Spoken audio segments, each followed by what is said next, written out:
All right, joined now by Brandon Duenas, who runs AZ Sports Zone for Phoenix. Thank you so much covering the Suns for us here on the Alley Oop. Really appreciate you taking the time. You said it was a pretty busy day heading into this Monday. I know the Suns have been pretty busy lately. Yeah, no, it's been a chaotic day for me work-wise, and obviously all the Suns things going on, and it's the grind never stops in the NBA. So definitely excited to jump on here and give some updates because lots changed just from the last time we recorded. Grind never stops. I was going to be one of my questions actually about just how your opinions have changed, maybe how things have Mm-hmm. changed for the Suns, and because I remember the last time we talked about this team and Bradley Beal Mm-hmm. and Devin Booker and Kevin Durant were all playing. They were all scoring a bunch of points in the preseason, and things were feeling good. That you could see the vision. And so far this season, the Suns 3-4 record. Kevin Durant's averaging over 35 minutes a game and played all 7 games. Devin Booker's only played 2. Bradley Beal's played 0. What's going on? Like I think I'm most curious, just like talking to somebody who actually might know. Why is this taking so long for the Beal debut? Yeah, it's definitely like you said. It's not the start a lot of people envisioned, especially at the preseason where it looked like we saw in a very limited sample just kind of a quick vision of what it's going to look like, and then all of a sudden, Booker has an injury that kind of appears out of nowhere. Beal has one that appears out of nowhere right before the season begins. Did they rush Booker back? Possibly. I think the fact that he's had 2 separate injuries in that same area kind of speaks to that, just overcompensating. And then with the Beal situation, it just seems to me like they're trying to be overly cautious. It is November, so that's the one thing. Like in general, I see a lot of people with like very strong takes one way or the other. I try to kind of be level headed on this. Like, not your season's not going to be like it's not make or break in November. So that's the one thing for me is like just get these guys healthy.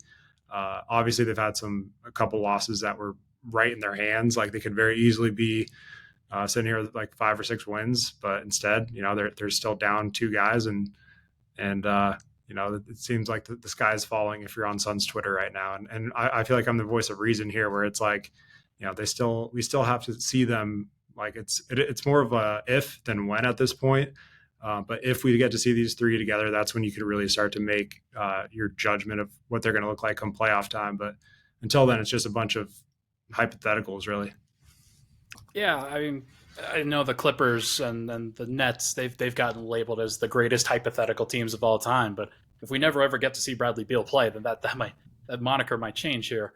Like you said, though, it seems like it's very cautious. They are going to take their time Yeah. with it. Not going to be something that you stress about in the early months of the season. Although it does, like you said, it feels like Suns fans are getting a little antsy. Are there any positive words of affirmation that you can offer to them in this difficult time? Yes, a couple of things. Beal is definitely getting closer. Just for those that are not following the Suns as closely, like he had an intense workout before that Philly game. There's a chance he was going to play on Wednesday, but now it's looking like Friday's kind of the target date that we're getting. So he is getting closer. Booker, I have no idea what's going on with that situation at this point, but I would imagine they'd be more cautious. But my optimistic side is the year they made the finals in 2021, they started the season 8-8.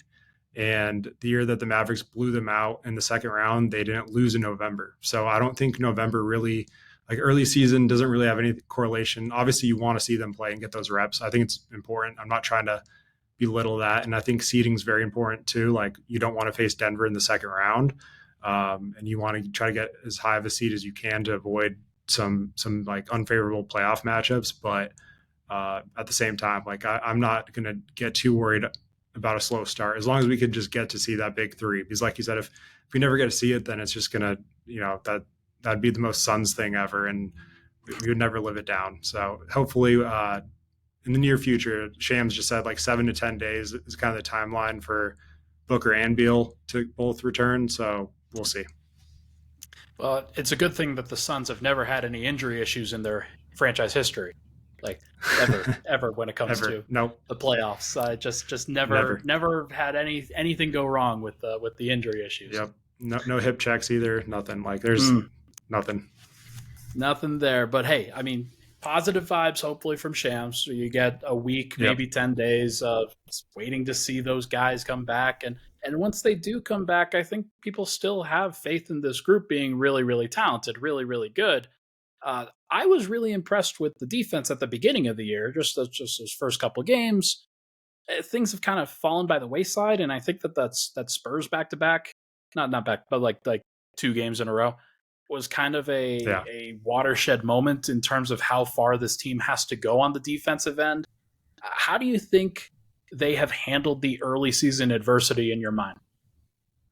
I think they've done a pretty decent job, all things considered. Like the role players are doing their job. It's just a matter of like they're being asked to do a lot without two of the engines of your offense. Like these guys, once the vision when they constructed this team is that Beal and Booker are going to kind of alternate a lot of the playmaking. Durant could do a little bit. Nurkic could pass from the top of the key. So I think once they're in their actual roles they're meant to be in, it's going to look a lot cleaner. And I think that's kind of why some of their struggles have been, guys in expanded roles. Like Eric Gordon's looked great every other game. Grayson Allen, same thing. But you can't rely on these guys to night in, night out be that number 2 option, and that puts a lot of stress on Durant. So overall, though, I think their defensive identity, like they've shown some flashes. Like Jordan Goodwin's been impressive. Josh Okogie's everywhere, like at all times. Like that guy's just a ball of energy, and I've really liked what I've seen from Drew Eubanks too. Like those three kind of just have built that defensive identity of just playing hard, and those are types of role players you're going to need around your big three that do the dirty work. So I've liked what I've seen from them. And, Utah's had some nice flashes too. But again, like I said, you can't rely on these guys too much. And that's why I'm not going to jump to too many conclusions till we see what they look like alongside Beal and Booker and Durant, because I think that's when they're really going to flourish, when there's really no pressure on them to be great. And they could just have a decent game, hit wide open shots, and, your life is a lot easier instead of having to shoot 20 shots age 35 for Eric Gordon. Yeah, it's a large burden to bear at this early stage of the season. Grayson Allen's been taking some extra shots, and Josh Okogie has had some pressure on him. Like these guys they're doing their best. They're trying, and I don't really blame them for the way that things have kind of gone. But got a nice win against Detroit on Sunday, and I know people are gonna kind of laugh when I say that, but Detroit has actually been pretty good. Like they've been fine. Especially at the beginning of the season with Cade Cunningham. That was a fun battle to watch. KD scores 41. It looks like he hasn't missed a step at all. He looks pretty good. He looks the same. Plus 29 in the 250 Kevin Durant minutes this season, minus 18 in the 86 non-KD minutes. I do want to point out that is not enough non-KD minutes. Like the dude is playing a lot right now in this early portion of the year, and he's just not. This isn't 2013 anymore. Like he has got to find some opportunities to rest. And I know that Frank Vogel's really put into vice right now because not having the other 2 stars, you got to rely on the big guy. But I hope that they can figure it out. Minus 18 in 86 minutes. That's not that bad. And I'm actually relatively impressed with the way that they've handled that. Yeah, and it feels worse, honestly. As it feels like when he's off the court, they have no chance. But they have had some stretches where they've looked competent without him. But I think that the key is there's times where some of these role players will kind of revert back to. It looks like they're almost like looking for permission to do stuff whenever like Durant's out there, whereas whenever he's not, sometimes they're a little more aggressive. I think that aggression just has to continue when he's out there, and that'll take some pressure off Durant because, like you said, it's a lot to put on a 36-year-old to, especially this early in the season. It's definitely not something I think that they drew up. It's just kind of a game by game basis. And, we saw that fourth quarter against the Lakers. That was one of the ugliest quarters of basketball I've ever seen in my life. And between that and then the way they collapsed against the Spurs, like those are just 2 very winnable games that could come back to bite them down the road. But it shows that even despite that, they're not really getting blown out by teams. And like the Spurs had a pretty big lead in that second game, and they came back and made a game out of that too. But at the same time, it's probably not a good thing if you're trying to fight back this early in the season and putting heavy workloads on your stars, because it's a marathon. You can't get someone like Durant, too many miles before the playoffs start, because they're going to need every bit of him they can get. You mentioned the Spurs. We're going to mention Victor Wembanyama later in the show. I have a feeling that that Yep. he's going to come up in our initial discussion on the scariest players in the NBA to face. If you're watching this on YouTube, make sure to go check out that video tomorrow. But we have a lot of exciting things to talk about with the Suns still. One not so exciting thing is Jusuf Nurkic. I think that there are some good moments with Nurk where he's passing at the high post, where he's running the offense a little bit. He's trying to make things easier for the other guys, namely Durant, where Durant, you don't have to just put him in the mid post every time. Like, at least try to free him up for a look every now and then. And like, that would be fantastic. And Nurkic does that. But we do need to talk about Jusuf Nurkic from the standpoint of him not being so great, especially on the defensive end, right? Yeah, for sure. And I think there's, like you said, there's moments where you kind of see the vision and you're like, I get it. Like he looks great one game, and then Suns fans are like talking themselves into him. And then the next game, you're just like, all right, how's this going to work in the playoffs? So it's very much up and down with him. And I think a lot of what I've kind of my initial fears in that trade, like I said it right away, that I think it's just looking from a playoff construction standpoint, like he's not someone that you're going to be able to count on in your rotation. Like I think he'll probably play in the playoffs just by necessity at this point, but that's not very encouraging. Like I think Eubanks is going to be a factor, but overall, I think the center thing, like they're going to have to figure out. I think they need another body in there. You're not really going to be able to make a splash at this point. You don't have the assets for that, so it's just going to have to be someone that gives them a different look and can survive defensively. And I think playing Durant at the 5 in the playoffs could be one area that they look to explore too, just from a matchup standpoint. You don't want to do that during the regular season though, because you're already asking so much from him from a wear and tear standpoint. But in certain matchups, like going small, might be their best option, just to give them a death offensive lineup and just, if the defense is going to suck anyways, like, we can survive on that end with, just having some more shooting and spacing out there. I know it's unfair. Do you think that this team would be 3-4 if DeAndre Ayton was still on the team? Ooh, that's tough. I'm not sure their record changes, honestly. Like if you look at what I think they'd be better defensively in the sense, but their numbers are pretty. I saw a side by side earlier today, and they're pretty similar. Like Nurkic has an edge on some offensive stuff, and Ayton's obviously been a better defender and rebounder. But I'm not sure it really makes a huge difference. Maybe they have an extra win, but possible to tell, really. Yeah, I mean it's one of those things where I think the Suns, obviously they made the bet that if we bolster the rotation in this number of ways, we'll have plenty of other, or at least a number of other options to go to in a playoff series where Ayton isn't going to make enough of a difference by himself. And I don't know if that's not true. I don't know if that's true. I know what Jusuf Nurkic is doing right now, and I know that Drew Eubanks is as comparable of an option in terms of, man, there are some things that he can do way better than Nurkic, and there are some things that he'll do a little bit worse. But I'm still, when that trade initially happened, I was blown away. Like I was blown away that they went in that direction, and I understand why they did it. Now, I still don't believe in it. I still believe in DeAndre Ayton a little bit more, and I know that Suns fans aren't going to want to hear about it. They're not going to want to hear that at all. But yeah, I don't believe in Nurkic specifically. We'll just leave it at that.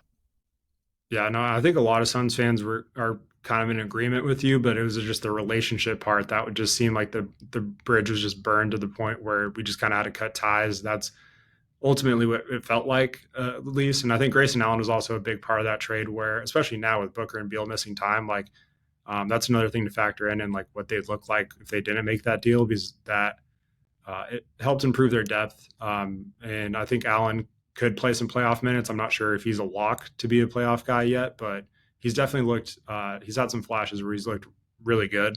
And I think he'll look better alongside Booker and Beal. So that's another part of the trade that I think is a little bit underrated, but at the same time, I agree. I think Ayton defensively, especially in a playoff setting, just made a lot more sense than Nurkic. And I said it from the start, I was not a fan of the trade. And then I started talking myself into Nurkic a little bit. And then now I'm kind of walking myself back off that. So it's just going to be a roller coaster of emotions, I'm sure, throughout the season. We have breaking news as we are currently recording this podcast. Portland Trailblazers center Robert Williams is facing potential season-ending surgery on his knee. He could also go with a cleanup for 2 to 3 months from now, and be out for 2 to 3 months and then try to come back. But he might be out for the season. That's a guy that I had talked about. I talked myself into kind of as a Phoenix Suns trade target down the line. Just say, hey, like, can we find matching salary for a different center option that might fit even a little bit better than Nurkic?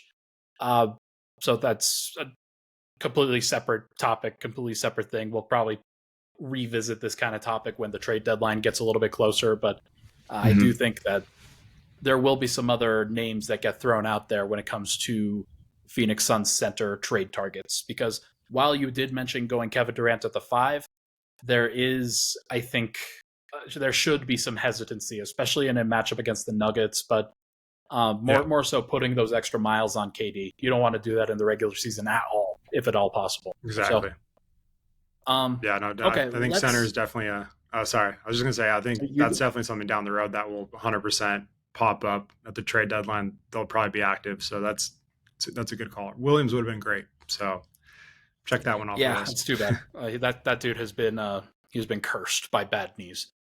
Okay. Which of the non-primary starters have surprised you the most? Which of them have disappointed you the most?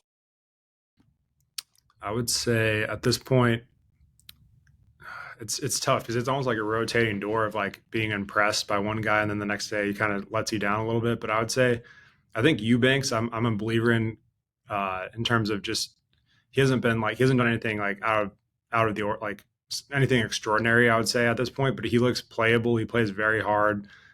His rim protection's been awesome. He contests everything. Like he just plays really hard, and that's a dude that I think could end up closing out, like bearing like a trade for another center. Like I think he could be their guy that closes out games over Nurkic, especially come playoff time. So he's the first name that kind of pops up. Disappointing, Keita Bates-Diop. Like he had one really impressive game where he kind of looked like maybe he's going to get back on track. They put him in the starting lineup, which I kind of like Vogel's willingness to experiment, like based on what's in front of him. That was one thing Monty did not do a lot of. He's kind of stubborn and would stick with what he believed in. Vogel's already kind of mixed and matched the lineups, but overall Bates-Diop's been a little bit of a disappointment just based off the preseason hype, because I remember a lot of Suns fans were saying this dude was a lock as a fifth starter.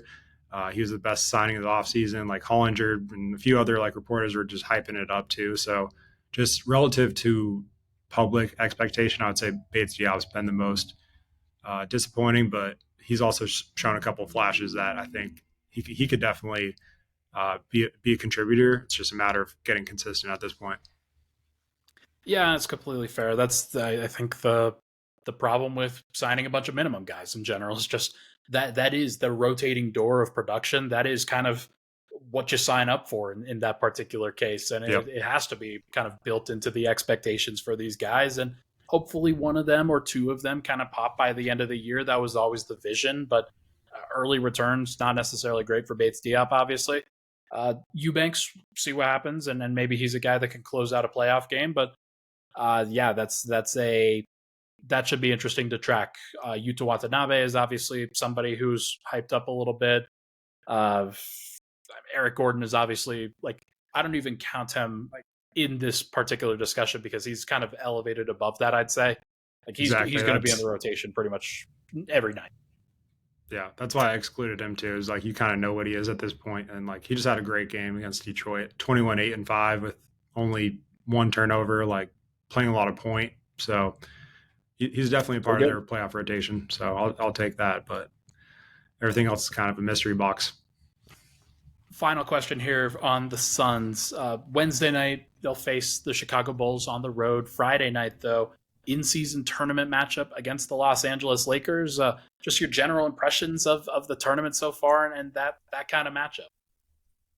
Well, the courts are definitely courts. We'll say that. I mean, they're very interesting. Overall, like I was like okay, just to rewind the clock a little bit, just going back to the play-in tournament, I was a huge fan of that. I thought that was a great idea, a great addition. Like I'm all about being innovative and everything. The in-season tournament, I just can't get sold on. Maybe I have to experience it like with the Suns. it just feels like a money grab to me. Like I'm not really too thrilled about it as like some people are, but you know what? Like if things start to get crazy and like we get some awesome finishes, like then I'm sure I'll change my mind. So I'm open to being changed on that. But at this point, I'm just kind of like, it just feels like another regular season game. Like I'm not going to put too much stock into it. I'm sure, with the money stakes involved too, like there's gonna be a little bit more competitive juices flowing, but so that part of it's nice. But overall, yeah, I think these next two games, like especially if Booker and Beal aren't back, it's going to be tough for any Suns fans to get too invested, I would say. But if Beal returns and it's the Lakers, and like on a Friday night, can't go wrong with that. Yeah, I mean that would be an epic matchup. That's one that everybody's going to want to Yeah. tune into, obviously. So keep an eye out for that one, Suns and NBA fans. No, I think it's going to be fascinating. There's no NBA games tonight when you're listening to this on election day, but it should be kind of fun to track on Tuesdays and Fridays specifically. That's the easiest way to distinguish. Like Tuesdays and Fridays in November, those are when the in-season tournaments are happening, or when the in-season tournament games are happening. And if you need a reminder, you can have your retinas kind of burned in by the courts that are out there and the jerseys that they're putting on. So there's a lot of easy ways to go about it. But you think the Suns are basically eliminated from tournament contention if Booker and Beal aren't back? I don't know. Like I think it just depends how I like that Lakers game without Booker and Beal. Like they took them down to the wire and like they didn't scored like 3 points in the fourth quarter for I think it was like 6. It was what it ended up being, but they had a really rough stretch. So if they can just figure out how to shoot the ball and like they're at home, like I think they could win that game and maybe build some momentum. But it's gonna like I said before, it's gonna be tough without those guys. If other teams are really turning it up a notch too, like for the tournament, then I don't know. We'll see. I'm very interested to see like how the Suns treat it as well. It's all fast. It's new. Like no one really knows what to expect. We'll just kind of play it by ear and see how things go. Well, we will see what happens. He is Brandon Duenas, who is covering the Phoenix Suns for AZ Sports Zone and host of the Locked On Suns. Thank you so much. You also do Bright Side of the Sun, correct? Yeah, correct. Correct. Sorry. Also does Bright Side of the Sun, which is a fantastic SB Nation site. Make sure to go track all of his work over there. Thank you, Brandon, for hopping on. And once again, good luck for the rest of the season. We'll chat in just a bit about the scariest players in the NBA. Yeah, of course. Thanks for having me on. Looking forward to that discussion as well.